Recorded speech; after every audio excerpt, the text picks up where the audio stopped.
6h27 en ce 28 avril 2016. Aujourd'hui dans l'histoire, notre voyage quotidien dans le temps avec Franck Ferrand. Bonjour mon cher Franck. Bonjour à tous les deux. Alors dites-nous à quel 28 avril vous a déposé votre machine à remonter le temps. Le 28 avril 1945, Thomas, le jour de la mort de Benito Mussolini. L'ancien Duce qui depuis 18 mois était le patron de la République fasciste de Salo, vous savez.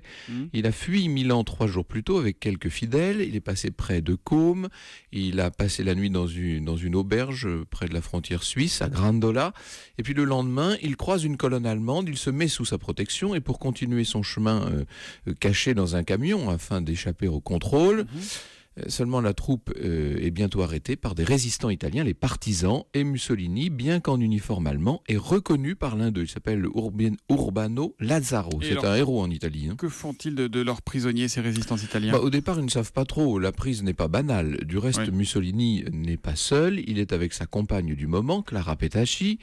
Les partisans attendent donc les ordres, et ces ordres ne vont pas tarder à venir. Consigne est donnée, je cite, d'éradiquer tout symbole fasciste au nom de la renaissance de l'Italie. Alors les partisans italiens vont exécuter Mussolini, Clara Petacci et 16 autres personnes dans un hameau nommé Giulino. On est au nord de Côme. Et alors que fait-on des dépouilles ? Dans un premier temps, elles sont ramenées à Milan, puis pendues par les pieds. Vous avez sans doute vu cette célèbre photo sur la Piazza Le Loreto. On met sur Europe1.fr d'ailleurs. Alors on sait que dans ces périodes de libération, ceux qui sont censés lutter contre la barbarie finissent parfois par emprunter les méthodes de l'ennemi.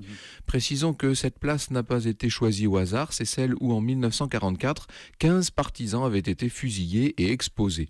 Le corps de Mussolini sera ensuite déplacé vers Milan jusqu'à une tombe anonyme dans un coin de cimetière, puis volé, retrouvé et finalement rendu à la famille à la fin des années 50. Et vous savez peut-être qu'elle est devenue aujourd'hui un lieu de rassemblement pour les néo-fascistes.